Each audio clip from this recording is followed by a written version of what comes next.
Bueno, pues bienvenidas, bienvenidos. Ya está. Hola. Nos vamos a empezar. Bueno, les enviamos una versión de los anormales en imagen. Creo que eso es un poco más fácil de leer. Entonces, bueno, lo que vamos a revisar el día de hoy es, consideramos que es una parte muy importante porque tenemos por lo menos unas 3 propuestas de trabajo y con respecto al tema de las toxicomanías.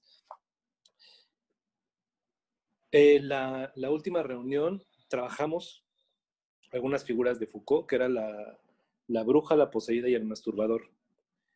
Entonces, para esta reunión decidimos sacarle un poco más de provecho a este argumento que menciona Foucault, porque consideramos que en este seminario hay elementos para poder pensar la adolescencia, como hemos venido planteando, no solamente desde la parte del desarrollo. Ahora, tal vez cuando eso lo preguntaba, me parece que Abigail, porque decía que estaba un poco confundida, que hablábamos de brujas y de poseídas.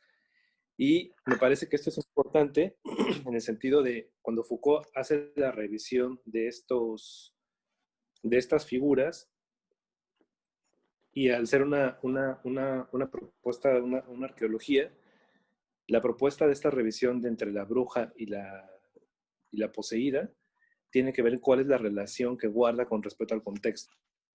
Entonces, lo que podemos recuperar de estas figuras de la bruja y la poseída con respecto al cuerpo, Foucault plantea que la convulsión es un punto de conexión. Ahora, cuando hablamos de convulsión, hoy en día la cercanía con el discurso médico y con las causas neuronales es muy casi nos lleva de bote pronto a pensarlo desde ese punto de vista. Pero cuando Foucault hace esto, lo hace con relación al cuerpo.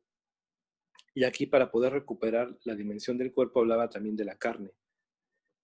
Estas dos figuras de la bruja y la poseída tienen cierta relación con el término con la confesión. Entonces, es un punto que abordaremos el día de hoy. Y también tenemos más adelante, después del resumen que haré, 3 ejemplos.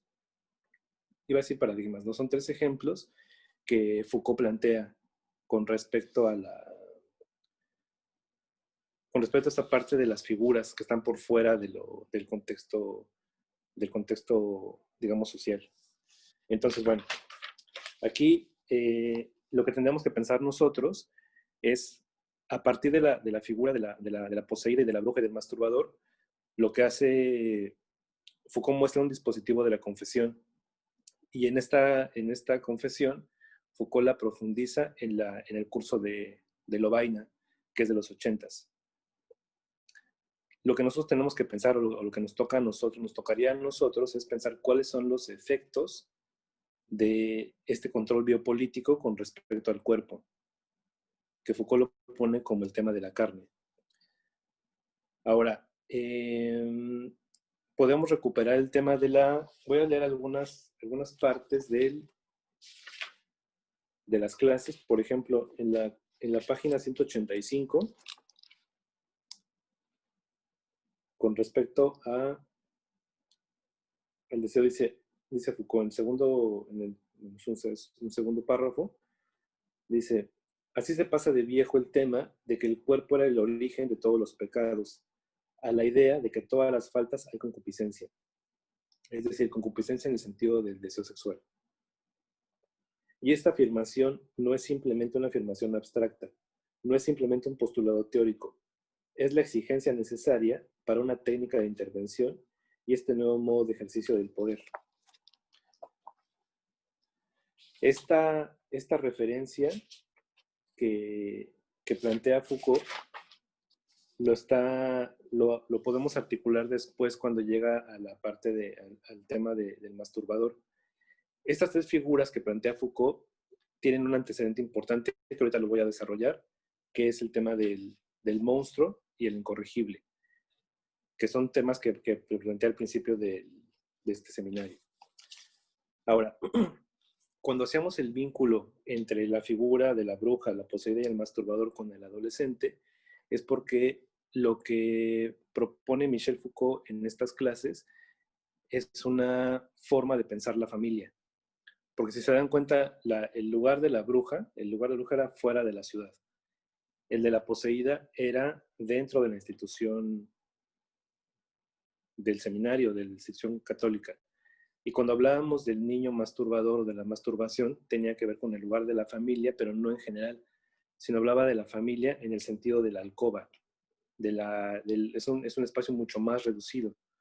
Entonces, cuando pensamos en la masturbación, tampoco se hablaba de la masturbación en el sentido del solo el acto, sino eran como en las familias burguesas. Lo que es muy interesante con respecto a la masturbación, que hoy en día también tiene un cierto efecto, es que en el siglo XVIII se planteaba la masturbación como si fuera el origen de todos los males y de todas las malformaciones. Ahora, esa hipótesis ya no se sostiene del todo porque sabemos que no tiene esta relación directa. Pero es entonces... ¿Por qué, Adolfo? ¿Por qué es eso? Por qué el carácter de...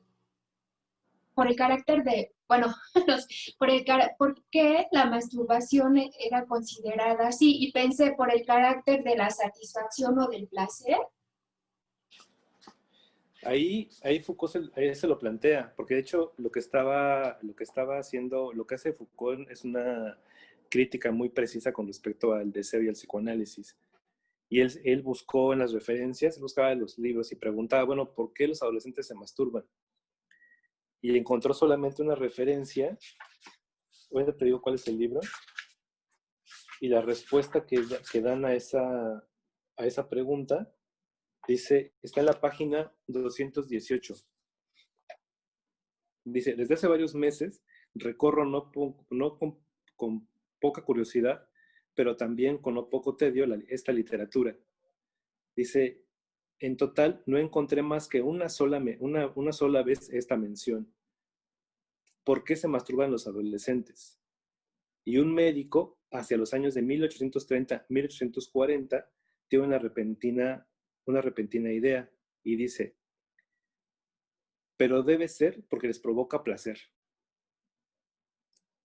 Entonces, cuando ponen en el centro la masturbación, no solamente es el acto de lo que lo podemos leer hoy como en el sentido del placer, sino lo que Foucault menciona es como ese asunto de ruptura. Hablábamos la semana pasada sobre el cuerpo, el sujeto del deseo y la carne, y la concupiscencia. Aquí cuando Foucault introduce el término de la concupiscencia, es porque no es que del cuerpo emerjan los deseos sexuales, sino dice también en la idea misma está está presente también el deseo sexual.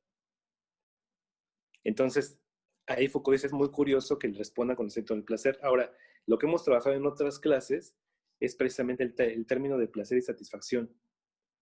Cómo hay una diferencia que no concuerda. Incluso ponemos una teoría que era la satisfacción no es equivalente a la saciedad. Y cuando hablábamos de placer, incluso lo podemos pensar un poco como fue como el principio del placer, tenemos referente que no solamente la satisfacción corporal se reduce a esta parte placentera del cuerpo. Entonces, ahí creo que lo que podemos rescatar de la masturbación como un punto importante como de circunscribir es cómo ocupa el lugar de los padres. Porque incluso la siguiente clase de la última que les pedimos que leyeran, Foucault sitúa que en el nacimiento de la familia moderna está este punto precisamente del cuerpo. Y también hay un control corporal, porque ahora los responsables del cuerpo del niño son los padres. Y también la educación ya no solamente es por parte del Estado, sino también tiene que ver con los padres. Aquí, Toño, ¿quieres decir algo? Tienes el micro apagado. sí, está medio lioso ahorita. También me gustaría agregar que esto que tú comentas en relación pues sí, a esta sucesión del cuerpo el cuerpo de la bruja, después el cuerpo, pues sí, del poseído, me parece, un resultado bien interesante, sobre todo a partir del tratamiento que se le da, y es precisamente el armado de este territorio, de este campo de la carne convulsiva, de lo denominado por la gente de aquella época como carne convulsiva, sobre todo porque este punto de la carne convulsiva va a condensar dos saberes ahí que se entrecruzan. Por un lado, el de una teología delirante. Recordemos, estamos saliendo de la Edad Media en ese punto al que nos remite Foucault. Y por otro lado, también ese naciente saber fisiológico, sobre todo estos dos saberes vinculados al problema de la carne convulsiva. Foucault los va a vincular también con un punto preciso. La carne convulsiva él la piensa como un efecto de inversión de los mecanismos de cerco corporal organizados a partir de la cristianización, un proceso de cristianización que tiene que ver con la incrustación en los cuerpos de determinado discurso teológico y de la promesa ya no nada más del orden de lo celestial, sino también el otro espacio que en ese momento estaba de una u otra manera surgiendo, que era precisamente el de los saberes sobre el sujeto. Foucault va a decir ahí también en este sentido, sobre todo tomando el problema de la carne convulsiva, que la carne convulsiva es el efecto de resistencia de esta cristianización en el plano de los cuerpos individuales. ¿Por qué voy al problema de la carne convulsiva?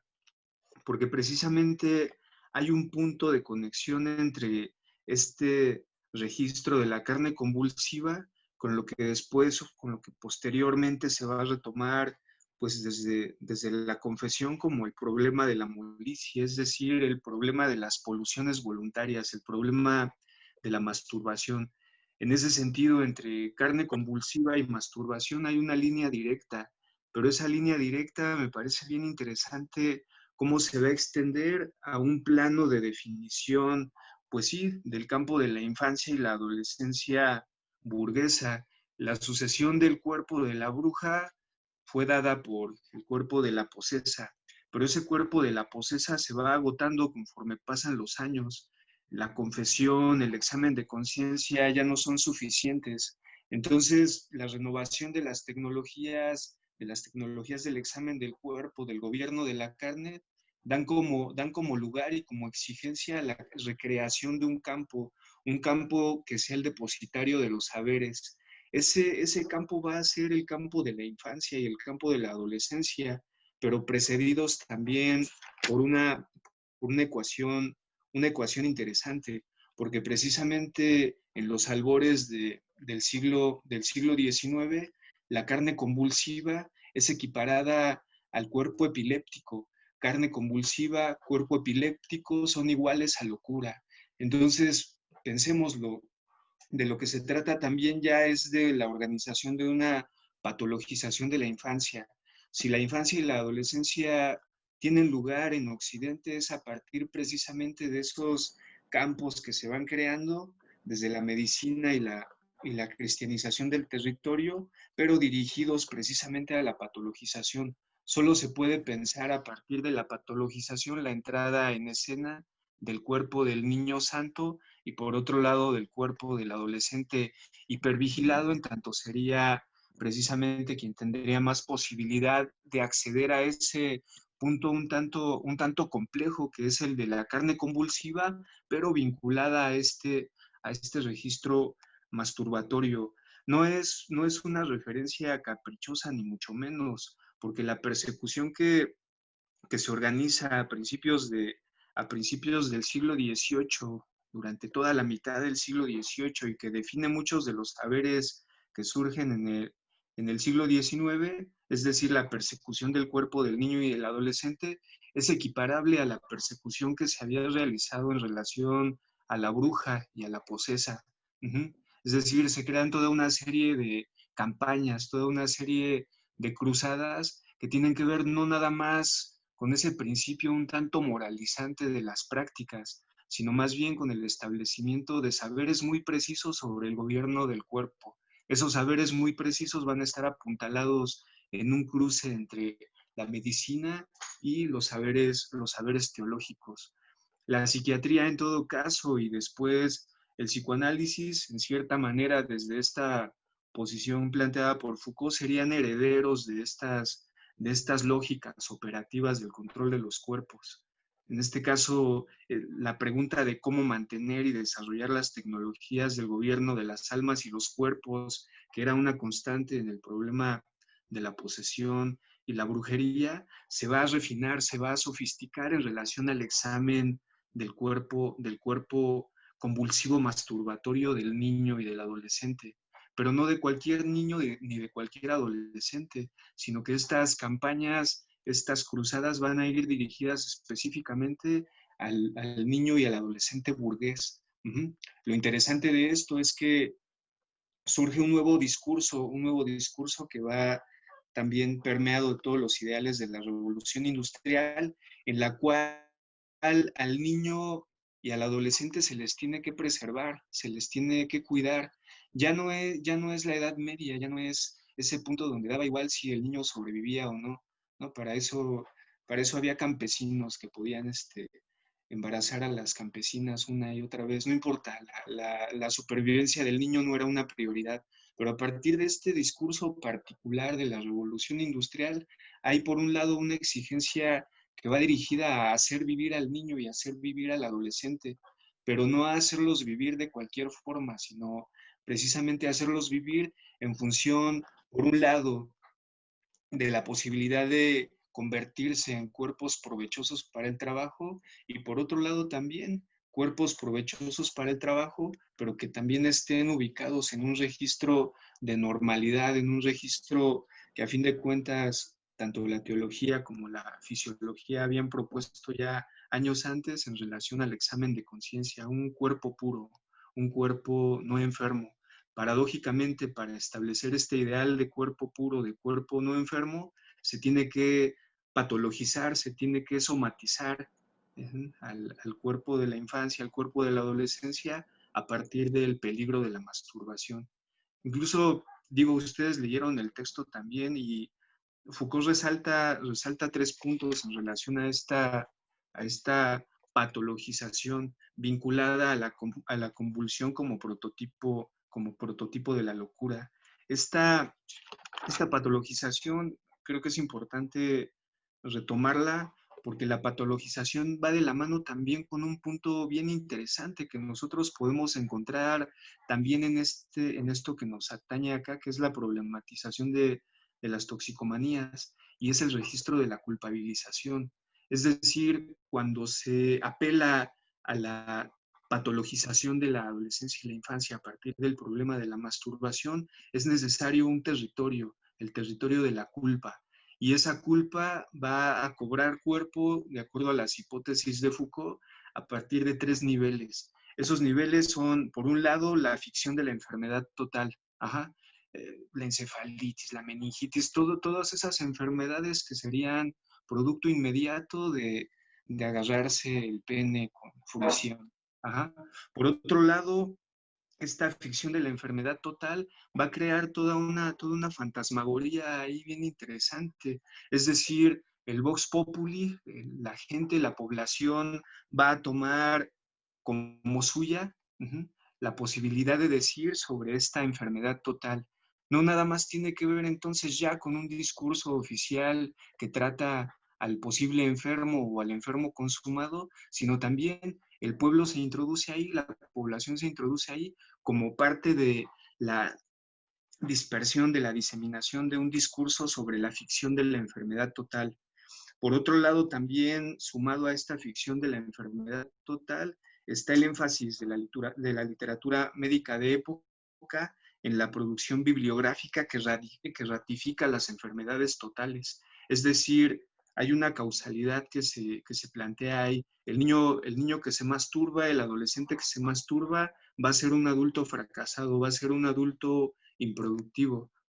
No va a poder aprender, no va a poder trabajar, va a ser alguien destinado directamente al orden de la criminalidad o de la locura.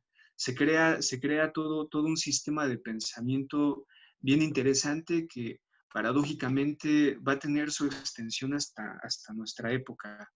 A este énfasis o segundo punto, énfasis de la literatura médica en la producción de bibliografía sobre la ficción de la enfermedad total, le sigue el delirio hipocondríaco como efecto de la masturbación, es decir, en los masturbadores consumados como sustitución de los cuerpos convulsos de la posesa y de la bruja, hay algo bien interesante porque su única salida, su única línea de fuga, de acuerdo a esta noción de delirio hipocondríaco, tendría que ver con la locura. Esta noción de delirio hipocondríaco incluso va a ser compartida por los psiquiatras de mediados del siglo XVIII que teorizarán sobre todo la histeroepilepsia. Hay un punto en el que este problema de la molicie, problema de la masturbación, en tanto vinculado al delirio hipocondriaco, hará frontera con esos campos donde los cuerpos rebeldes, muestran un problema tremendo a los saberes de época a partir de poner a la luz, pues, lo incómodo de la sexualidad. En este caso estoy hablando de la histeroepilepsia como ese momento previo al de la histérica charcotiana que va a ser abordada después por Freud.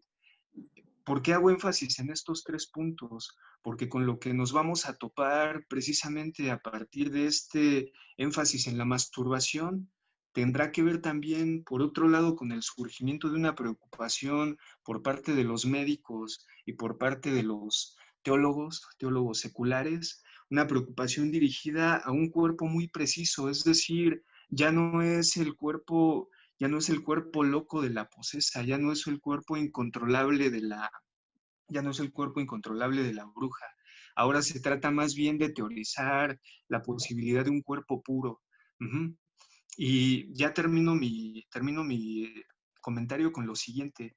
Fíjense, al fenómeno de la posesión lo sustituye un énfasis por parte de la Iglesia Católica en el problema de las apariciones, la aparición de la Virgen, la aparición del Niño Santo. Foucault ahí es muy agudo cuando plantea que este asunto de la aparición no es para nada inocente, porque lo que aparece ahí en la figura de la bruja y la figura del Niño Santo es precisamente el cuerpo puro, el cuerpo a distancia, es decir, la promesa de que se puede pensar en un cuerpo radicalmente higiénico, radicalmente desechado de eso que a fin de cuentas abundaría a estos peligrosos adolescentes y niños masturbadores.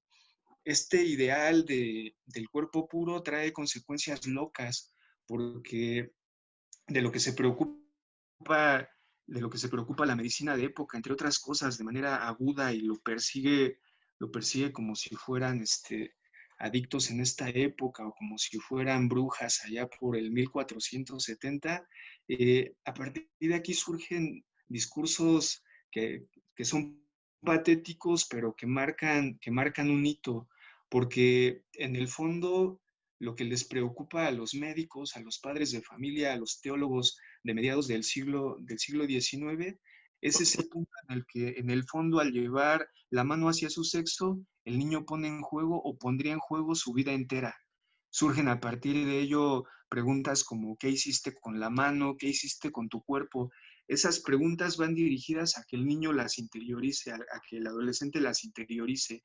Y entonces eso que se dice, que se dictamina como ¿qué hiciste con la mano? Se convierte después en ¿qué hice con mi mano? Ese ¿qué hiciste con tu cuerpo? Se convierte en un ¿qué hice con mi cuerpo?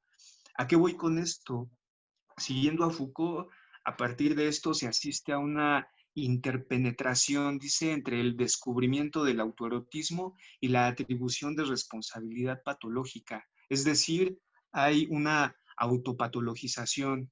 En síntesis, a partir de esto se asigna responsabilidad patológica a la infancia, cosa que a partir del siglo XIX no se olvidará, porque es precisamente esta figura del niño y el adolescente con el que tenemos nosotros este diálogo un producto de esa época, es decir, un niño que entra en la escena del mundo, un adolescente que entra en la escena del mundo a partir del orden de la patologización. Por un lado, la autopatologización, por otro lado, los discursos patologizantes, pero que dan resultado también en función de una, pues sí, asignación de responsabilidad patológica a la infancia. Esto me parece que tiene un peso enorme, sobre todo en función de todos esos programas que se van a establecer a partir de esto como modelos dirigidos a trabajar, pues eso que supuestamente habitaría al niño como potencial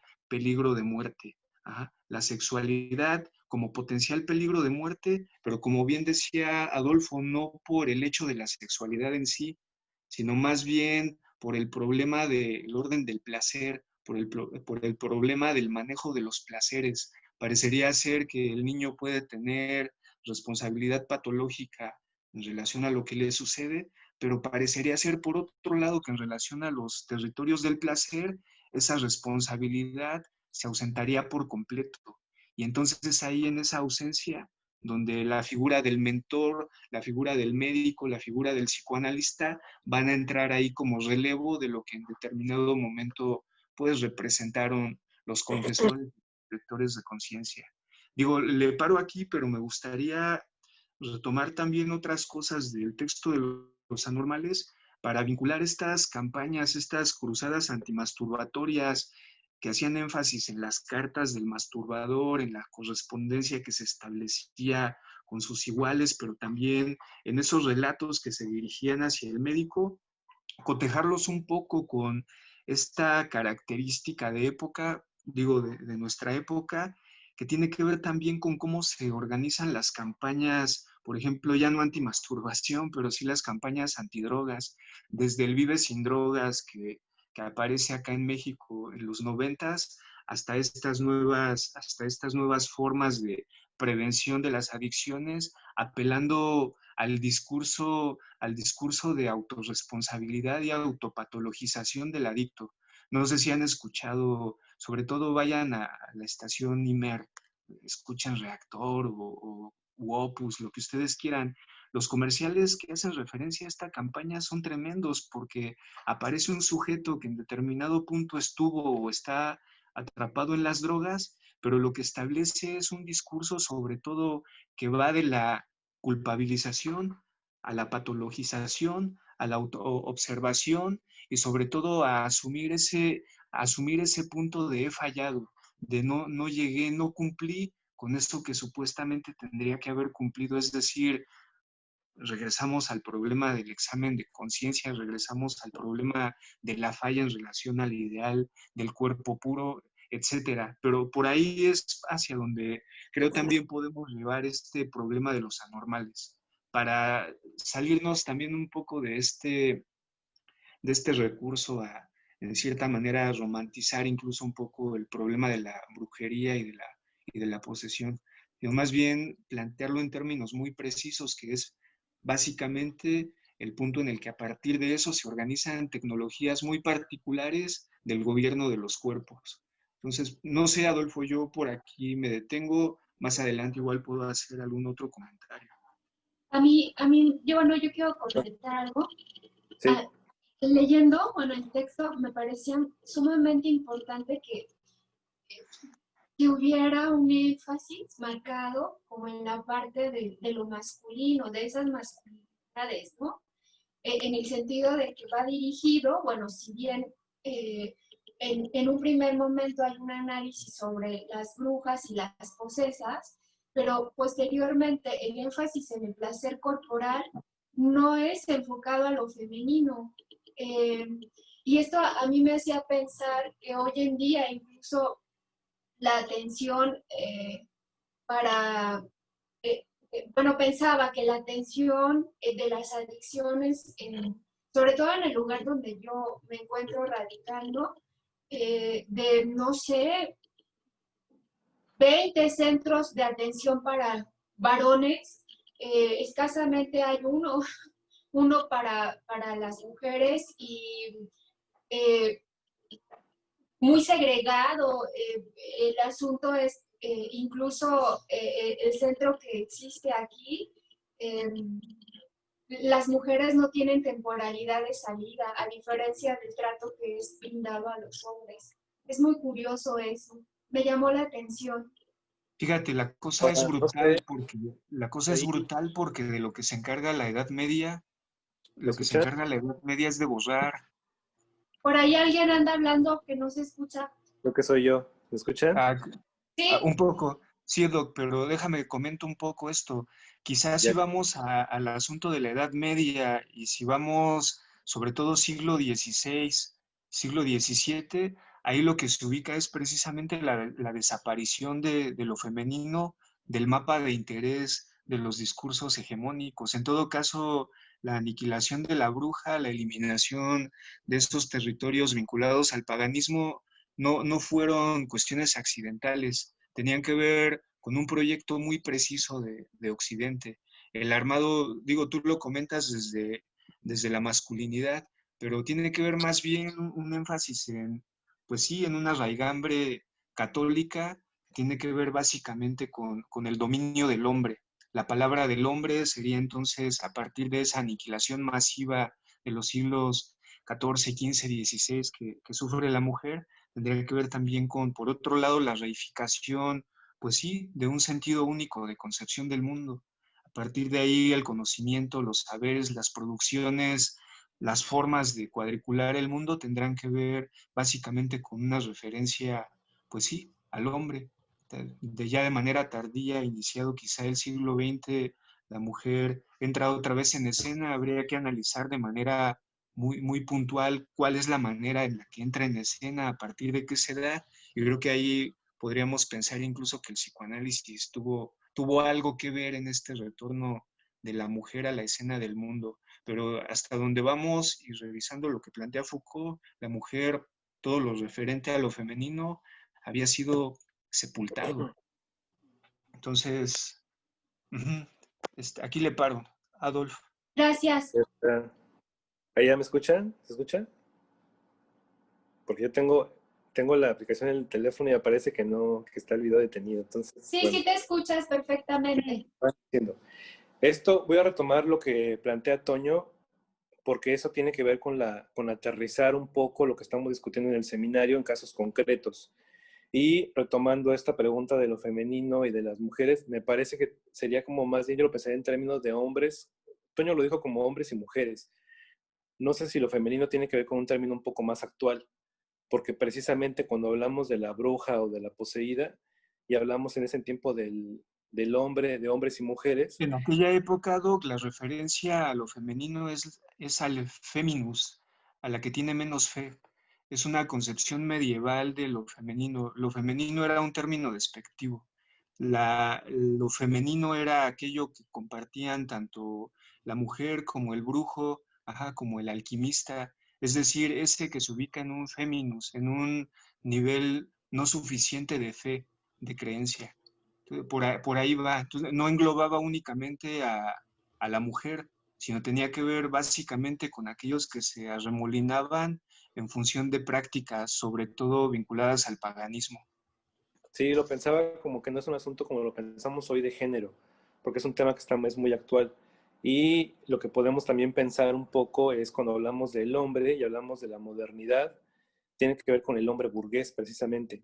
O sea, el hombre burgués es el hombre europeo, blanco y de esta parte de la burguesía, no es cualquier hombre. Entonces, esta parte del sujeto moderno tiene que ver con esta posibilidad.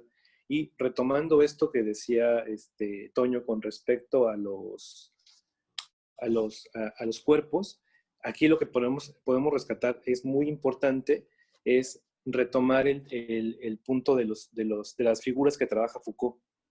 Por eso me parece que es fundamental esta revisión que hace Toño, porque tenemos la bruja, la poseída y el masturbador. Ese es el niño y el adolescente. Pero también hay un antecedente importante que es el monstruo, el incorregible y también es el masturbador. Porque eso da más elementos para poder pensar una adolescencia que no se agote solamente en el desarrollo corporal o en estos modelos orgánicos que parece que todo está dicho. que de hecho me parece que este recorrido que estamos iniciando da para pensar desde la parte del capitalismo y el neoliberalismo, y de ahí con lo que hablaba al principio respecto a los ejemplos que queremos también situar. Las figuras que menciona Foucault al principio tienen que ver con el monstruo, el incorregible y el masturbador. La referencia al monstruo tiene que ver con que combina lo imposible y lo prohibido. Lo incorregible es aquel donde todas las técnicas han fracasado. Estas técnicas es un poco lo que mencionaba Toño al principio, las técnicas y las tecnologías del yo. Dice entonces el incorregible han fracasado y finalmente una aparición del masturbador se da en una región precisa al interior de la familia. Ya no está en la aldea, ya no está en la religión, sino tiene que ver precisamente con una circunscripción específica en la alcoba. Entonces, el masturbador, ¿quién es? Es el niño, niña o adolescente que se presenta como un preámbulo de las enfermedades y deformidades que el adulto va a sufrir. Esto que hoy podemos escuchar un poco como de broma de la masturbación, como que te salen pelos en la mano y eso, tiene que ver con esos antecedentes. Ahora, lo que nos toca a nosotros es pensar con estas figuras cuál es el lugar que ocupa el adolescente en este discurso. Por ejemplo, cuando Foucault habla de una arqueología de la sexualidad o una arqueología del saber, lo interesante de su revisión no es buscar hechos objetivos que podamos situar históricamente, sino el documento o cuál es el vínculo discursivo que se gesta en este lazo. Por ejemplo, si hablábamos de la bruja y hablábamos de la pose esa con relación al cuerpo y la convulsión, hoy un médico daría explicaciones concretas de por qué la gente convulsiona. Entonces, es una forma de poder pensarlo, pero como lo articulamos o como se articula a partir de los discursos, pues si pensamos, por ejemplo, en el monstruo, si ustedes revisan las primeras clases del texto de los anormales, si el monstruo tiene que ver con lo imposible y lo prohibido, pone el ejemplo de los hermafroditas. Y cómo dice, tal vez el problema no es con la naturaleza, sino que el derecho no sabe cómo situarlos, cómo se aplica una ley con respecto a la figura del monstruo. Tendríamos que pensar nosotros en esta época cuáles son los monstruos que tienen que ver con nuestros tiempos. Y tal vez no es el romanticismo de por ejemplo, las películas, que a veces se romantiza un poco la función del monstruo o el lugar de la bruja, sino cuáles son los monstruos que ahora están en este momento, pensándolo como lo imposible y lo prohibido, este conjunto, y también rescatando lo incorregible, que generalmente tiene que ver cuando ya fracasan todas las tecnologías que plantea Foucault, y uno de ellos tiene que ver precisamente con el adicto. No sé, no estoy seguro si proponerlo también como una figura, tendría que pensarlo mejor, pero podría ser una posibilidad, siguiendo esta lógica de poder instaurarlo como lo que queda excluido siempre de la sociedad. Antonio hablaba de como esta cuadriculación de la sociedad, es decir, cada cosa en su lugar, y lo que no se sitúa en ese lugar está fuera de. Entonces, cuando pensamos un adolescente que no tiene un correcto desarrollo o que no tiene un correcto crecimiento, es porque tal vez pensamos desde ciertos referentes científicos que le faltaría algo, y no necesariamente tiene que ver con ese tipo de desarrollo. Entonces, aquí lo que Foucault subraya en el tema de la masturbación es que curiosamente, dice, curiosamente, la mayoría lo hace. Dice, pero estrictamente es como la mayoría lo hace, pero al mismo tiempo se le atribuyen todos los males del adulto. Entonces, el primer cruce con el que Foucault avanza entre el monstruo es este monstruo moral, entre el monstruo y lo sexual. Aquí da cabida y da entrada para lo que más adelante trabajaremos con respecto a Sade, porque será como esa primera presencia entre lo sexual y lo monstruoso. Pero antes de pasar a eso, quiero que podamos pensar nosotros al menos, son dos figuras, son dos ejemplos, y dejaré un tercero para que ustedes lo puedan revisar. Esto a la luz de poder pensar las adicciones y cómo poder replantearnos la posición del del adolescente y precisamente de este sujeto moderno en un contexto donde está el capitalismo y el neoliberalismo en una cierta como de influencia. Hay les cuento los dos ejemplos que nos van a servir para poder aterrizar concretamente de alguna forma este recorrido. Una es una película y la otra es algo que me pasó a mí. La película, tal vez ustedes la vieron, se llama El Castillo de la Pureza, pero la familia digamos, la familia real, verdadera, era la familia Pérez Noé, la familia Pérez Noé. Esta era una familia, a quien no haya visto la película, vivían en el centro de la ciudad y lo que hacían ellos es que el padre no dejaba salir a nadie. Entonces la educación sucedía en la casa. Él daba la educación, trabajaban dentro de la casa bajo estos preceptos. Esto que mencionaba Toño sobre cómo se relacionaba el cuerpo con lo sexual y con la carne, cuando el mismo argumento se lleva al extremo, aparece lo monstruoso. Es decir, hay ciertos límites donde no hay que transgredir ese límite, sino que se instaura al interior. Pensamos cómo esto que hablábamos sobre la producción de la locura, al interior de la familia, lo que hacía el padre era dar educación porque el mundo afuera era caótico y era perverso. Entonces se organizaba al interior un sistema importante. En la película es un poco más como, no sé, como hasta romántico. No, romántico no es la palabra. Parece como que se resuelve de alguna forma la problemática al interior de la familia. Y no les cuento el final para no echárselas a perder y pueden verla. Pero lo interesante es cómo se articulaban las creencias de esta familia y cuando la gente los descubre, se dan cuenta que no hablaban bien, que tenían problemas de lenguaje, que no vestían bien, etc. Ahora, esto es por una parte para plantear algunos de los casos concretos. La otra, de hecho le contaba a Toño ayer, que había, donde vivo, hay un guardia, y al principio de la pandemia, el guardia me preguntaba si estaba muy cabrón lo del COVID. Entonces yo iba entrando, me detiene y me pregunta, me dice, ¿y si cómo ves lo del COVID? ¿Sí está muy cabrón? ¿Será verdad? Febrero, o sea, febrero esto apenas empezaba. Y le dije, pues no sé, le dije, en otros países sí, ahí sí está, pues sí está difícil. Y él me dice, no creo, ese es el gobierno que nos quiere sacar dinero. Y entonces, no es cierto.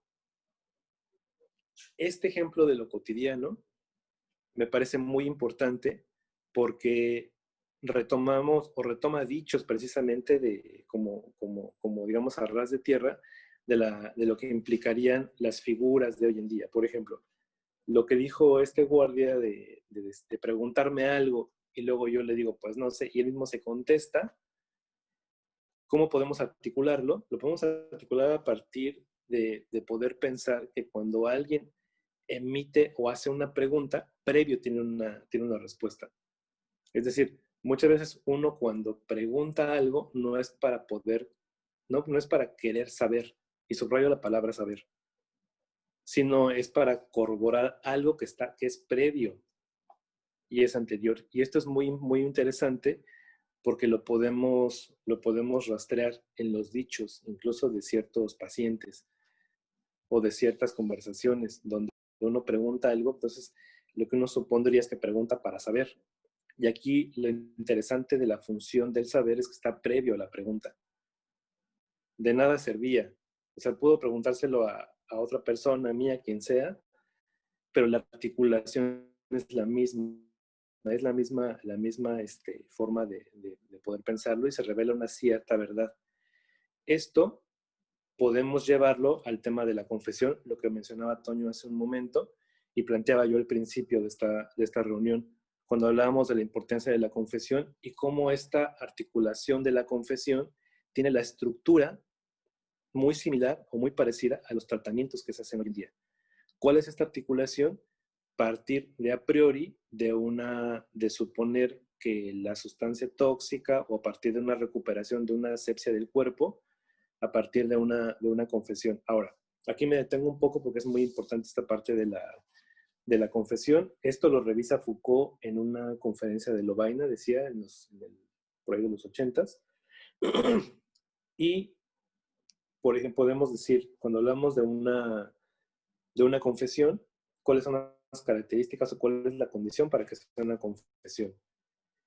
Y Foucault hace una revisión de un caso de un psiquiatra con una persona que se asume como loco, no se asumía como loco, y parece que la confesión radica en que él pueda decir, estoy loco.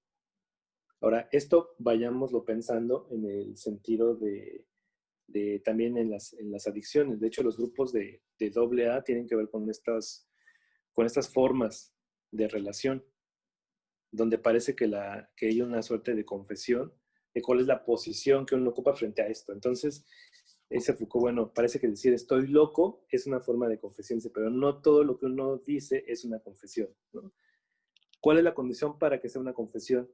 Debe ser un decir veraz, un decir verdadero, pero sobre sí mismo. Esta confesión es puesta por el Loret, que es el psiquiatra. A diferencia de otros psiquiatras, él lo pone la confesión del loco, digamos, entre comillas, entre la enfermedad y el médico. Es decir, el lugar que coloca, que Foucault ubica perfectamente, es que la confesión se coloca entre la enfermedad, que sería la locura, y la figura del médico. Es decir, estoy loco, al posicionarlo entre estos dos, lo que hace es que es un decir veraz, porque obviamente una confesión que no es verdadera no es una confesión. Entonces, cuando decir estoy loco y lo pone como una verdad sobre sí mismo entre estos dos, entre la enfermedad y el médico, hace una ruptura con lo que se venía trabajando previo a esto. Ahora, la confesión es más que una declaración, obviamente sí, lo mencionábamos la última reunión, pero es distinta de esta, de una simple declaración. Porque aquí lo que Foucault introduce es que cuando dice uno estoy loco, váyanlo pensando como en el sentido también del adicto, ¿no? Cuando dice, incluso se dice todo el tiempo, así como yo lo puedo dejarlo cuando quiera, yo renuncio cuando pueda, no, yo puedo dejar la droga cuando quiera, pensando en esos términos. Entonces, dice Foucault que decir estoy loco tiene un costo. Y ese costo está situado a nivel de la enunciación de lo que dice la persona o el sujeto. Este costo tiene también un riesgo y es donde se vincula a un poder. Porque lo que hace la figura de la confesión, lo que organiza, es tener una relación de dos, pero hay un cierto poder que se implica desde el otro a quien se hace la confesión. Ahora, son tres elementos, pero me parece que la más importante, no sé si llamarlo como característica, bueno, la cuarta característica es tal vez una de las más complicadas, porque lo interesante es que el loco, cuando confiesa que está loco, no es que deje de ser loco, permanece, pero los efectos que tiene de la enunciación y de asumirse como loco, es que cambia la relación de sí mismo con lo confesado. Y Foucault toma otros ejemplos. Toma, por ejemplo, el decir el te amo. No solamente es el decir, el hecho de decirlo, sino que cuando dice uno te amo y confiesa ese amor, cambia la relación a quien se lo dice, pero principalmente consigo mismo. Entonces, cuando dice uno te amo, si a uno le dicen gracias, bueno, pues no es uno lo que esperaría, ¿no? Pero, bueno, a veces pasa.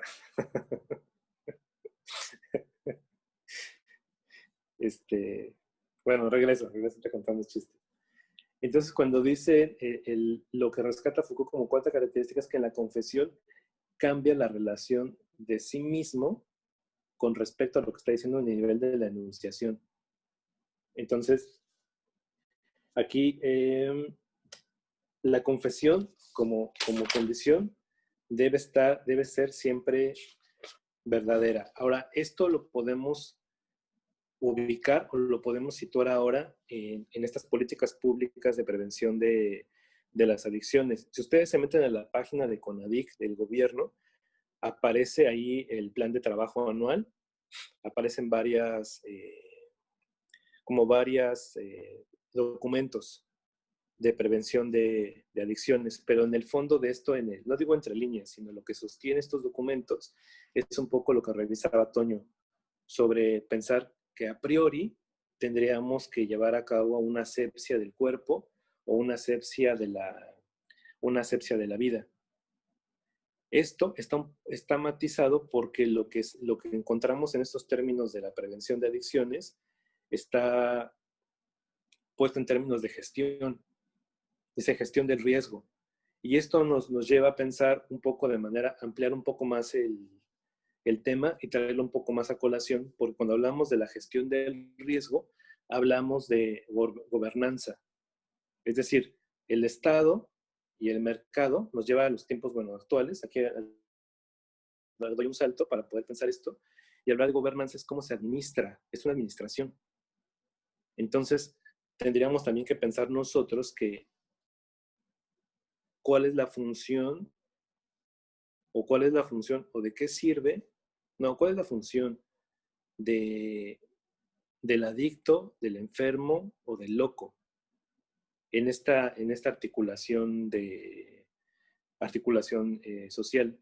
Pensar entonces como esta primera intención de poder quitar o de poder eliminar las adicciones en un principio es complicado, pero también tiene como una carga importante de política pública, de pareciera ser que ahora hay más adicciones que antes. Porque vean cuál es la lógica. Parece que la lógica es una asepsia corporal. Partimos de la masturbación del siglo XIX, siglo XXI, cuáles son las principales causas de mortalidad en la adolescencia, y parece que todo va para arriba. Si nos centramos en la parte de las adicciones, si ustedes revisan un poco estos documentos gubernamentales, pareciera ser que no solamente hay una adicción a la sustancia, sino hay adicción al teléfono, hay adicción al juego, hay adicción a cualquier tipo de cosa. Entonces, al contrario de poder hacer como de repensar la adicción fuera de este referente, parece que se producen más. Y pareciera ser que entonces la política pública, cuando apunta a fijar un asunto de salud pública, parece que lo que produce es justamente lo que quiere evitar. Y eso es muy interesante porque nos lleva a pensar estas tecnologías que decía Toño la reunión pasada, y a la cual Foucault pone 3 tipos de tecnologías. Una es la técnica de la producción de objetos, la otra de la comunicación, y otra es el gobierno de las cuales, el gobierno del cual ejerce el poder. Esto nos lleva a un campo también muy interesante, porque al plantear sacar la figura concreta de la persona que es adicta o del adolescente que es adicto, y lo pensamos en un esquema mucho más amplio, lo que hacemos es como un corrimiento, y era un poco lo que hablábamos de dejar un poco el paradigma de lo orgánico y pensar cuáles son los vínculos discursivos, cuál es el vínculo, cuál es el lazo social, cuál es la relación del vínculo discursivo con respecto a la adicción. Pensamos un ejemplo que es como, incluso puede decir que hasta de moda, y tenemos 2 referentes, el referente orgánico y el referente para poder pensar lo distinto, es decir, desde los discursos. Pensamos, por ejemplo, la depresión, que también depresión puede ser cualquier cosa hoy en día. Entonces, hay un texto, ese no lo tenemos completo, se los puedo mandar más tarde, que es el de Realismo Capitalista, de Mark Fisher. Tengo solamente el primer capítulo, pero ese es lo que les voy a leer es de la página 13. Dice, a partir de su vivencia como profesor en una secundaria, Fisher define con precisión las patologías de los desórdenes de hiperactividad juvenil dentro del capitalismo en relación a lo compulsivo de la cultura de consumo. Aquí consumo, permítanme leerlo en el sentido general, ¿no? Como lo que discutíamos incluso al final de la reunión pasada, que el consumo también de ciertas sustancias, como siempre querer más, también tiene que ver con la relación de consumo de objetos. De ahí que una de las tecnologías que dice Foucault es como este asunto de la producción de objetos. Y esto ustedes lo pueden ir vinculando con lo que hablábamos respecto al deseo, ¿no? Bueno, ahí lo sigo. Cultura del consumo. Lo que médicamente se llama dislexia deviene ahora poslexia. La capacidad para procesar la densidad de imagen del capital es infinitamente superior a la necesidad de leer. Ahora hay un lugar común que yo he visto y he escuchado a gente que se dedica a hacer publicidad, que dice, hoy la gente no lee, hoy la gente solamente ve imágenes, entonces todo debe ser imagen. Pareciera ser que también entonces, como la gente no lee, entonces es más bien, se le dan imágenes. Yo lo pensaría al revés. De alguna forma pareciera ser que también hay una cierta responsabilidad de los que estamos de este lado y vemos la publicidad. Bueno, entonces necesidad de leer. En el adolescente actual existe una subjetividad postliteraria, una hiperpasividad centrada en la inhabilidad para hacer cualquier cosa que no sea perseguir el placer y la gratificación inmediata. Fisher captura esta paradoja neoliberal de la felicidad a partir de lo que él denomina la hedonia depresiva. Si la depresión se caracteriza habitualmente como un estado de anedonia, la condición a la que se refiere está marcada por todo lo contrario. Encontramos aquí una llamada a repolitizar el ámbito de la salud mental, a vincular la enfermedad y el posfordismo. Y pregunta, ¿y si los desórdenes en la memoria tan comunes en la juventud no fueran sino la consecuencia de una parálisis en el sentido de la temporalidad y la sensación de estar viviendo dentro de un presente continuo sin comienzo ni fin, día tras día? Es decir, tenemos elementos para poder pensar la depresión como la baja de serotonina. Entonces ahí está el medicamento, entonces ya está. Pero, ¿qué pasaría si si pensamos el mismo fenómeno, pero con relación a los discursos y con relación a las articulaciones? Digo discursos, pero también podemos pensar como en condiciones sociales. Ahora, esto lo podemos pensar también en el sentido de cuáles son las condiciones para poder pensar hoy los términos de la adicción y de la posición del adolescente. Hablábamos del adolescente como esa área oscura y como ese terreno gris, y lo podemos también situar fácilmente, porque cuando hablamos de la pubertad y la adolescencia, médicamente, o sea, cuando hay los cambios puberales, inicia la adolescencia, pero cuando terminan estos cambios, la adolescencia no termina. Eso nos lleva a un primer punto de discusión. Y la otra es que podamos nosotros pensar cuál es el lugar o cuál es la figura del adolescente hoy en día, pero no solamente circunscrito a ciertas condiciones de época. Porque cuando hablaba Toño de la bruja y de la posesa, y hablábamos también, por ejemplo, del monstruo y del incorregible, desde el acercamiento arqueológico que hace Michel Foucault, lo interesante es que no es que hayan desaparecido. Todavía hoy en día tenemos como estos rastros o estos vestigios. Me parece que lo mismo sucede con los adolescentes y también tiene que ver con esta relación con el consumo. Y aquí, bueno, voy a hacer un alto, solamente quiero adelantar unas cosas que tienen que ver precisamente con un texto de Shulhan de psicopolítica, porque eso nos da unas pautas para poder pensar la relación actual de nosotros en general, no solamente con el adolescente, sino con los objetos y con relación a la libertad. Entonces son elementos que podemos retomar nosotros para poder pensar alguna propuesta con relación a, no solamente como a una revisión crítica de las políticas públicas, tanto de prevención de adicciones o de la adolescencia, sino para poder hacer como esta revisión del discurso. Y al final hablaremos de un textito de Borges para poder dar como este cierre, por lo menos de la sesión de hoy.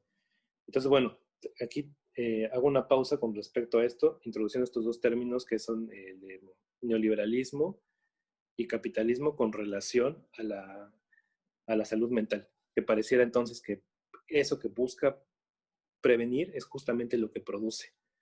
Y eso me parece que es lo interesante y poder pensarlo, o lo difícil, lo complicado que es pensarlo más allá, o en términos no de flujos neuronales, sino en términos, como dice Fisher, a partir de esta relación discursiva o de esta relación donde pareciera ser que la depresión tiene que ver más con condiciones sociales, sí, condiciones sociales, que solamente con estas variaciones de serotonina. Toño. Sí, señor.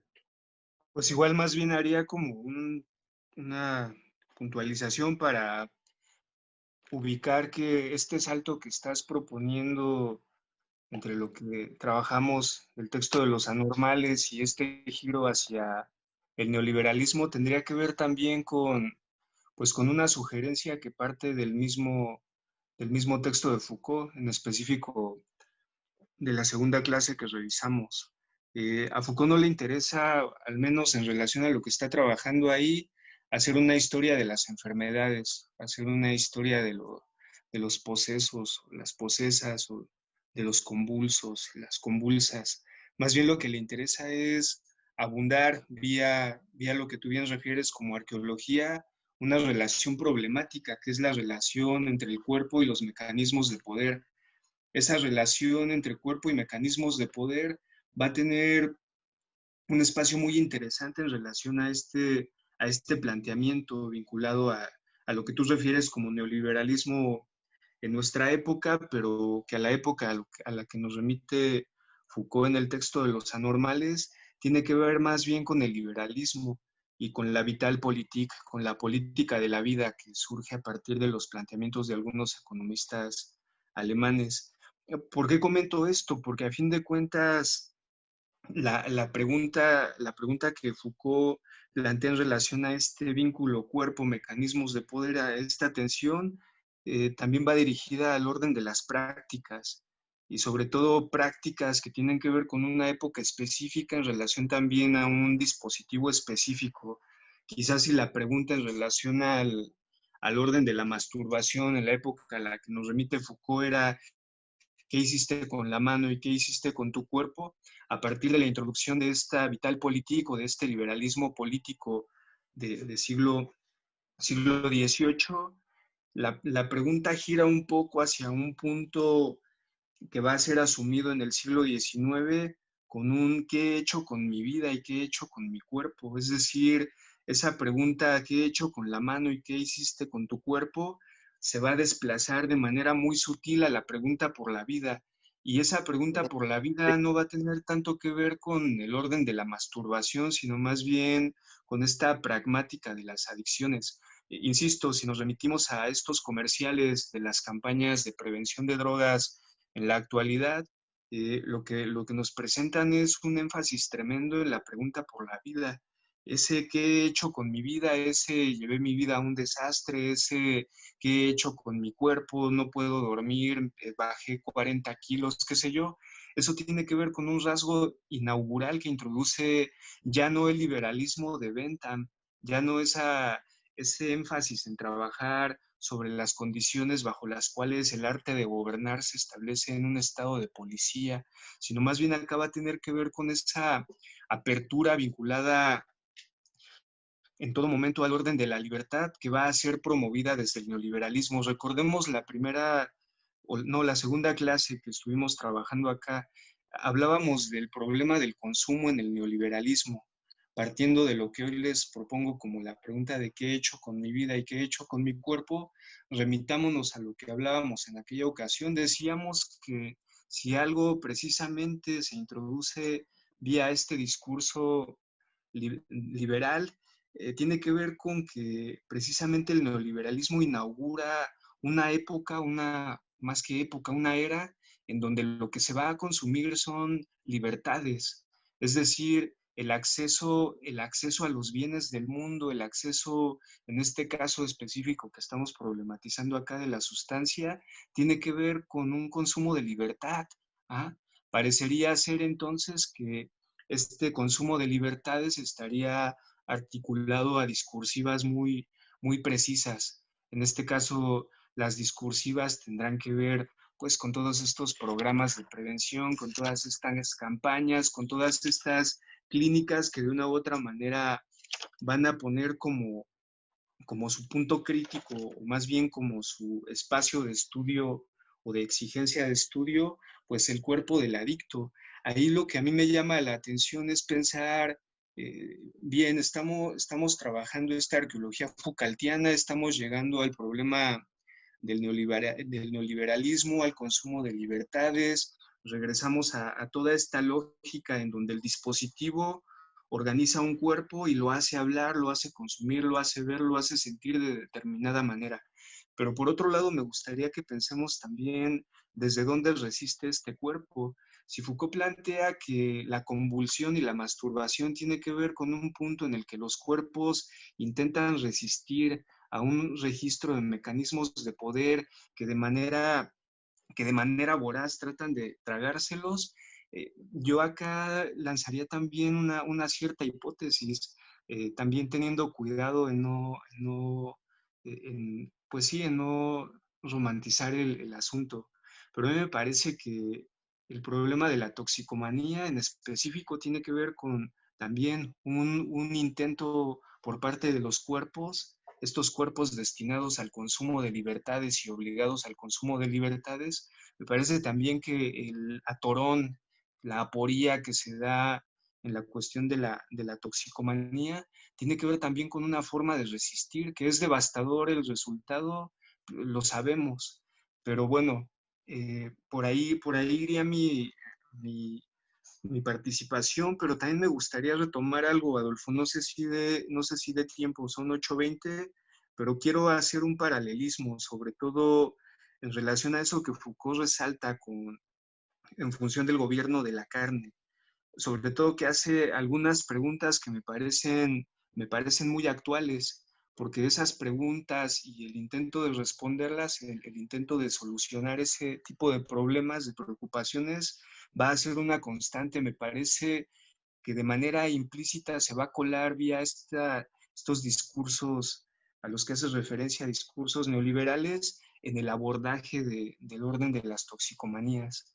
Entonces, no sé si hay chance de tocarlo. Y si quieres, te parece, lo puedes abordar. Yo nada más quiero plantear al final, bueno, quiero plantear como una ecuación. Ay, no sé, yo le llamé ecuación, no sé si sea una ecuación. Es un Y uno, matemático. sí, hice unos mis grafos. No, eso es como una ecuación. Quiero leer 2 párrafos para terminar y esta ecuación. Pero sí, avanza, Toño. Si no, pues ya lo. Sí, sí, me gustaría agregar a lo anterior, a lo que comento, a esta necesidad de pensar que si se hace el salto del problema de la masturbación, del problema de la normalidad que Foucault aborda a detalle en el seminario al plano del neoliberalismo, tiene que ver necesariamente con la pregunta por las prácticas. ¿De qué manera se establecen las prácticas en las cuales este problema de relación entre el cuerpo y los mecanismos de poder da como resultado a su vez todo un armado de un dispositivo dirigido a restablecer de cierta manera las tecnologías del yo? Pero bueno, agregado a esto, me gustaría retomar algo que plantea en la última clase de febrero del 76, Foucault, y dice, eh, agreguemos a lo anterior, bla, bla, bla. El gobierno de la carne, la preocupación por el gobierno de la carne establecido a partir del siglo XVII, se establece a partir también de algunas preocupaciones puntuales. Una de ellas es cómo mantener y desarrollar las tecnologías del gobierno de las almas y los cuerpos. La otra pregunta es cómo proseguir el gran relevamiento discursivo y el examen de la carne y evitar a la vez las consecuencias, esos efectos de resistencia cuyas formas exageradas y teatrales más visibles son las convulsiones.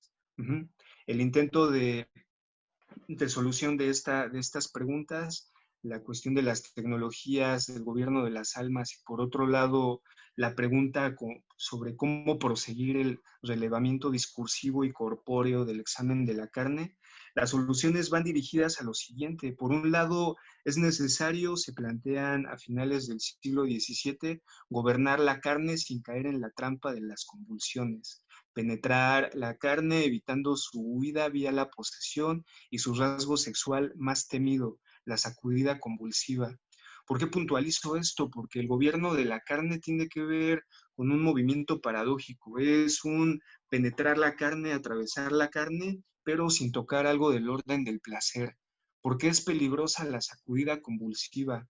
Porque daría indicios, daría advertencia para el sujeto de que ahí justo en la sacudida convulsiva, hay un cierto resguardo del orden del placer.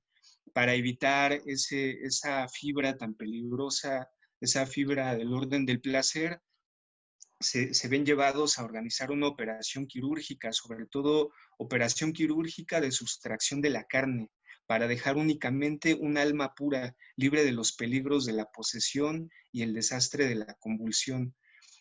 ¿Por qué retomo el problema de la convulsión? Porque entre convulsión, masturbación, epilepsia y, pues sí, consumo de drogas, sobre todo los efectos que produce el consumo de droga, que son muy parecidos a la convulsión, hay un hilo de continuidad. Y en función de qué, sobre todo de lo que estos programas, estas intervenciones tratarían de hacer o de organizar en el cuerpo del adicto. Parecería ser que, al igual que en la época a la que nos remite Foucault, lo que menos interesaría es la pregunta por lo que acontece, sino más bien habría ya un método, un manual de operación quirúrgica en el que sería urgente sustraer la carne, entendiendo la carne en este momento como metáfora del orden del placer, del orden de la discontinuidad, y que a fin de cuentas esta operación quirúrgica estará arraigada en el examen de conciencia y la confesión. Muchos de los métodos actuales de abordaje del problema de la toxicomanía siguen teniendo un arraigo radical vinculado a la teología en estas dos expresiones, examen de conciencia y confesión. Es importante dar cuenta de este orden de sucesión. No quiere decir que el adicto de ahora sea el equivalente al niño masturbador del siglo XIX, pero el orden de continuidad está dado precisamente por ese punto problemático de relación entre el cuerpo y los mecanismos de poder que a partir de determinado punto establecen la necesidad de construcción de un cuerpo vinculado al puro consumo de libertades. Lo que se está preparando en el texto al que nos remite Foucault, es decir, lo que se prepara en función de la figura del niño y el adolescente, es este espacio de sujeto moderno, ni siquiera moderno, más bien este sujeto de la revolución industrial, este sujeto que inaugura el siglo XX y que es imposible pensar a ese sujeto sin el consumo de las libertades. Para el consumo de las libertades surgen discursos también muy particulares. Por un lado la psicología, por otro lado la pedagogía. Se va a consumir discursos, se va a consumir prácticas, pero en todo momento en el registro de la libertad. Esa es la forma particular que Foucault pues sí le plantea al lector en relación a la palabra liberal. Incluso dice que la libertad no es un universal, sino que más bien ese orden de libertad tendría que ver necesariamente con ese remitirse al orden de las prácticas. O sea, hay libertad en el punto en el que yo tengo más o menos el margen para consumir tal o cual discurso. Y si nos ponemos un poco drásticos en este sentido, tanto la práctica masturbatoria como la práctica del consumo de sustancias, a fin de cuentas, desde esta pragmática Foucaultiana, serían discursos. Lo que se consume son discursos. Entonces, la pregunta que a mí me hace sentido en este momento es, ¿cómo combates un discurso? ¿Desde dónde combates un discurso? ¿A partir de qué? ¿En función de qué? Y para anunciar un poquito lo que vamos a trabajar también la siguiente clase, pues es necesario remitirnos a este encuentro que tuvimos con la doctora Donsis hace unos días, Adolfo, en donde en relación a la pregunta por las ideaciones suicidas y el pasaje al acto, planteaba que es prácticamente imposible prevenir, que se presenten ideaciones suicidas, decía ella. Entonces, más bien lo que proponía en ese sentido era, pues, un repensar la temporalidad y decir, bueno, si es imposible prevenir que se presenten ideaciones suicidas, ¿por qué no trabajamos sobre las ideaciones suicidas en función de la posibilidad de dar una vía distinta? Es decir, una vía distinta en relación a lo que la ideación suicida te remite, que es el pasaje al acto, es decir, cómo a partir del trabajo de las ideas, cómo a partir del trabajo de lo que se piensa en relación a los discursos, se puede dar una vía de salida diferencial a eso que en el caso que nos presenta Foucault, pues en todo momento nos remite a una operación quirúrgica de sustracción del pecado. Creo que hay un temor tremendo a hablar de lo disruptivo y sí, de lo incómodo que resulta saber que alguien se conecta con el mundo desde este punto pues de la toxicomanía, así como era quizá incómodo para los psiquiatras y los médicos y los sacerdotes de mediados del siglo XIX, confrontarse pues con un niño que simplemente sentía placer y le latía acceder al placer vía la masturbación, vía la molitie, vía la provocación de una polución voluntaria. Es decir, ¿en qué momento tenemos la posibilidad de poner en cuestión esos ideales de cuerpo que el mismo dispositivo organiza y que en este caso me parece una organización que se traba radicalmente con el consumo voraz de libertades? Es paradójico, pero la libertad en este sentido tendría que ver con la posibilidad de acceder, pues sí, a una anulación radical del sujeto y otra vez a una suspensión de esa dimensión vinculada pues a la sexualidad, a la diferencia, a lo que de una u otra manera es disruptivo, es discontinuo.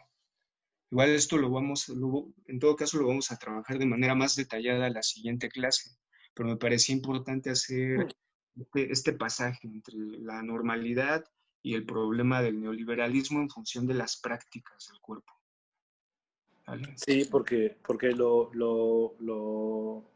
me parece que lo importante de plantear estas ideas en este espacio, en el seminario, y lo platicaba con Toño, es, tenemos como, cuáles son los elementos que participan en como en este entramado. Pensamos como en el Estado, políticas públicas, pensamos en las instituciones, las familias. Hay ciertos elementos que están articulados de cierta manera y si podemos hacer una revisión crítica para poder pensarlo, es precisamente para no caer en el lugar común de los documentos que mencionaba hace un momento. Ustedes pueden verlos en internet, ahí está como la sombrillita verde y son documentos que están muy bien hechos, pero la articulación que hacen o la estructura no difiere mucho de la confesión. La pregunta que plantea Toño, que me parece muy importante, es ¿qué es lo que nos toca a nosotros? ¿Cuál es qué es lo que nos toca a nosotros hacer, pero no en términos solamente de hacer como técnico, sino incluir el elemento ético? ¿Y cuáles son las propuestas que podemos hacer? Voy a plantearles. Incluso, Adolfo, ahí yo pensaría que en esta manera en la que estamos proponiendo la ética, nos estamos acercando más a una erótica. Seguro que la siguiente clase revisemos un poco más en extenso este asunto de la ética, daremos cuenta de la necesidad de ir a pensar una erótica, sobre todo una erótica que se vincule con la clínica que al final debatiremos, la clínica psicoanalítica y el abordaje que hace de la toxicomanía. Me parece que hay ahí algo que se agrega. La erótica es imposible de dejar de lado, sobre todo cuando lo que leemos en esta diversidad de textos es que lo que ha tratado de ser dejado de lado todo el tiempo es el eros trabado con el consumo, ya sea de libertades, de lo que se nos dé la gana. Pero bueno, también hago la pausa para retomar algo que recordé de la segunda sesión que estuvimos acá. Por la página 84 del Nacimiento de la Biopolítica, Foucault hace énfasis en un punto bien interesante en relación a la libertad. Ajá. Termino con esto y ya no hablo más, Adolfo. Disculpa. No habla. Nos dice Habla. Foucault en ese apartado, dice: al mismo tiempo, si ese liberalismo no es tanto el imperativo de la libertad como la administración y la organización de las condiciones en que se puede ser libre, en el corazón mismo de esa práctica liberal se instaura una relación problemática, siempre diferente, siempre móvil, entre la producción de libertad y aquello que al producirla amenaza con limitarla y destruirla. Esto que amenaza con limitar y destruir la libertad, paradójicamente tiene que ver con la misma libertad que se consume. Y quizá ahí podamos pues introducirnos un poco en este lugar complejo en el que se nos ofreció hasta cierto punto en el orden de los discursos la posibilidad y el acceso a las drogas, también como posibilidad y acceso a la libertad. En todo caso, esa misma libertad funge como un retroactivo, como un retroviral que termina destruyendo eso que en un principio se buscaba. Y quizá esa brecha organizada desde un discurso económico nos permita a nosotros poder reflexionar desde un planteamiento, por un lado crítico, pero por otro lado clínico, vinculado a su vez a un registro ético y a un registro pues de una erótica que, insisto, no tendría que dejarse pasar. Ujú. Vale. Entonces, cuando pensamos, cuando introducimos estos elementos de pensar, por ejemplo, el liberalismo, el capitalismo, la erótica que dice Toño, es un poco para oxigenar el problema de las adicciones, porque si no lo cerramos solamente en el asunto del acto mismo como conducta, y la propuesta que me parece que es muy importante es no solamente centrarnos en la conducta misma de la acción, sino esa misma acción elevarlo como al rango de acto. Y como todo acto tiene una dimensión ética. Entonces, bueno, les decía que hablaba de algunos ejemplos de nuestra época. Les decía el caso de la familia Pérez Noé, que es el Castillo de la Pureza. Algunos ya no han visto la película. La otra, les decía que era, se me acaba de olvidar, ah, Elvira Cruz Cruz, que esta mujer no se sabe muy bien si ella es la que mata a sus hijos. Y si alguien en este momento dice, bueno, mata a sus hijos o los dejan, es algo que es impensable. Son ciertas figuras. Hay una tercera, es una película que, bueno, no es tarea, quien quiera ver. Es una película que se llama Incendios, es del 2010. Yo la encontré en YouTube, está la traducción del castellano español de España, entonces está bien, digo, está la película. Y plantea una problemática interesante, no se los voy a contar, véanla si pueden, pero hay una frase en la película que dice, jamás empieza por la variable desconocida de una ecuación. Entonces, por eso es un poco como la broma de ecuaciones. Y cuando pensamos en tratamientos y suponemos que la variable conocida es la pregunta o preguntar por qué alguien se droga, tiene el mismo estatuto que hacía el médico francés con el loco. Obtener algo que ya sabía. Es decir, la confesión no añade ni tantito más al saber o a la información.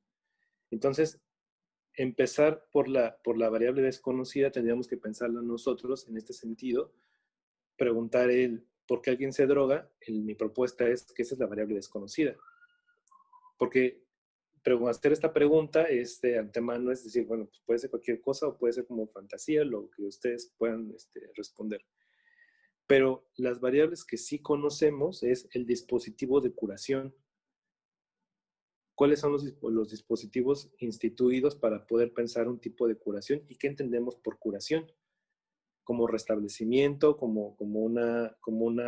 el incorregible corregirlo. Esa variable sí la conocemos. Y la otra es cuáles son los efectos de estos dispositivos.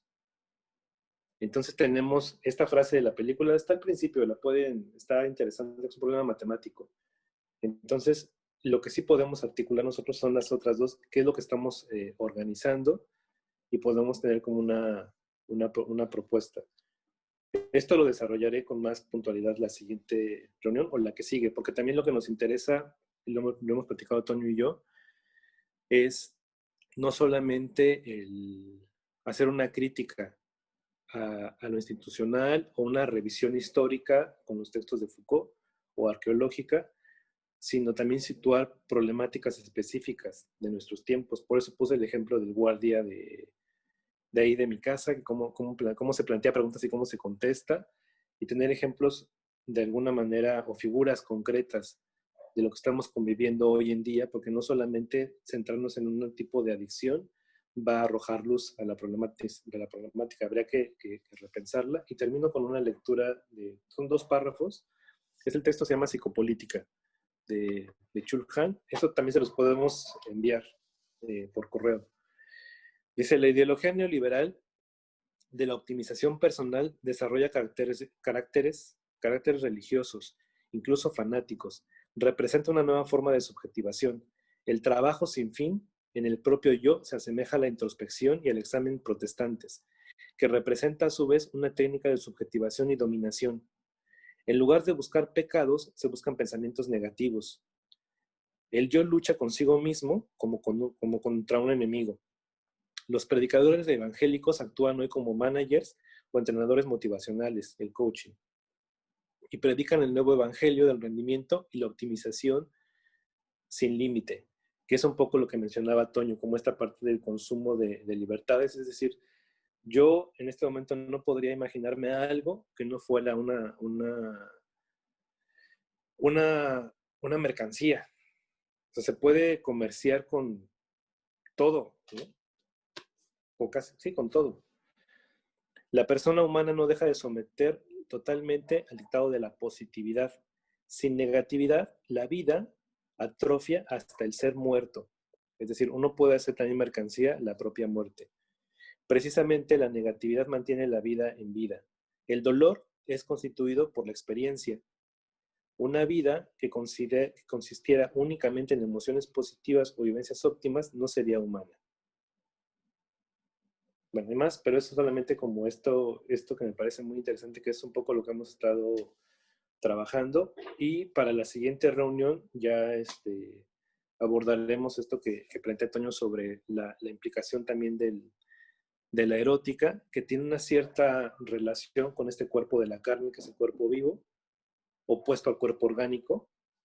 Y esta articulación que hago sobre uno nunca empieza por la variable desconocida, porque generalmente uno hace ese tipo de preguntas. Es como cuando alguien pierde algo, ¿no? Pierdes las llaves y ¿qué te preguntan? ¿Y dónde las dejaste? Bueno, pues si supiera dónde las dejé, no estarían perdidas. Más o menos sería como el símil. Bueno, si alguien tiene algún comentario, alguna participación, somos todos oídos.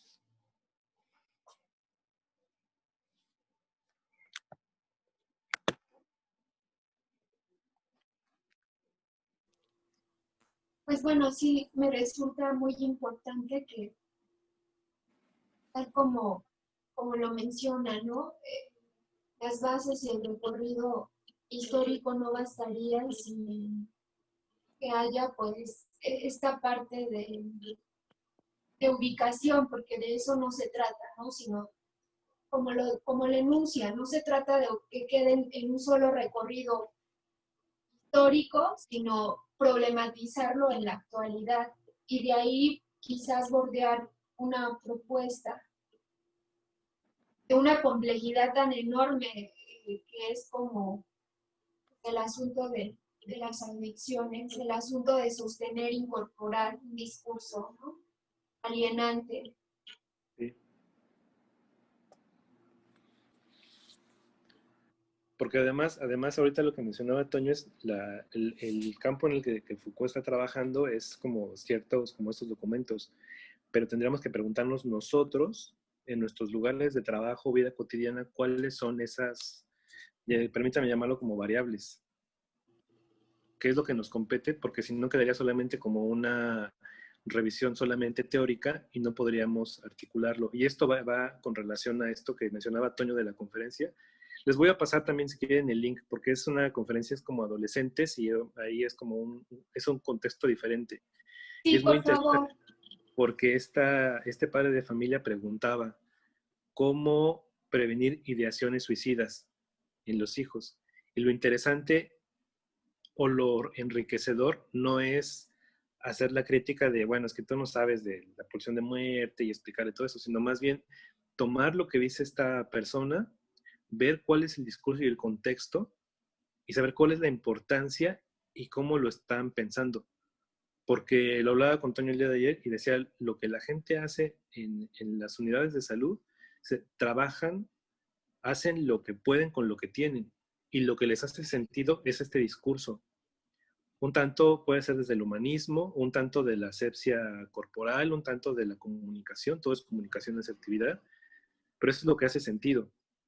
Y lo que tendríamos que revisar nosotros es delimitar cuál es el problema discursivo entre las adicciones y la adolescencia. Cuando digo problema discursivo no me refiero solamente al speech, sino cuál es el como incluso sistema de creencias, cuál es el contexto social, qué tiene que decir el psicoanálisis al respecto y cómo se puede replantear y si es posible replantear este problema. Entonces, bueno, sí, es complicado, es interesante, pero la idea es eso, poder repensar ciertos temas y me parece que no es un tema agotado. Voy a enviar un correo con estos textos. Me parece que Javier ya puso algunas cosas en el chat.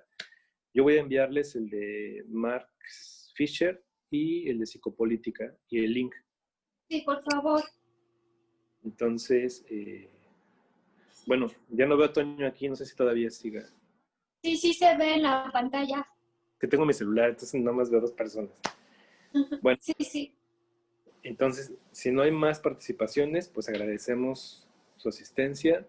Nos vemos déjenme ver el calendario. Nos vemos el 23 de septiembre. Bueno, después del grito. El grito, voy a estar en el Zócalo con mi antorcha. ¿Le vas a prender fuego a algo? Que si es así, sí vale la pena, si no, ¿para qué? Vamos a dar de gritos más bien. Bueno, pues sí, después del grito. Entonces, bueno, bien, pues muchas gracias a todos. Gracias. Gracias a ustedes. Igual mantener el orden de discusión y pues igual sería importante escucharlos más. Me parece que es importante que nos hagan preguntas, incluso en ocasiones dice uno muchas aberraciones, entonces es importante que también le digan a uno, hey, mira, podemos pensar también esto otro. Creo que sería necesario también poder escuchar sus voces, en todo caso, ¿vale? Muchas gracias a todos. Pero no en la cabeza, o sea, afuera. No, ahorita no hay de otra, las escuchamos así. Pero bien, nos vemos, cuídense un montón. Gracias. Gracias, buenas noches. Adiós, Sonia. Adiós, un gusto. Mariana, adiós. Gracias, bye. Nos vemos pronto.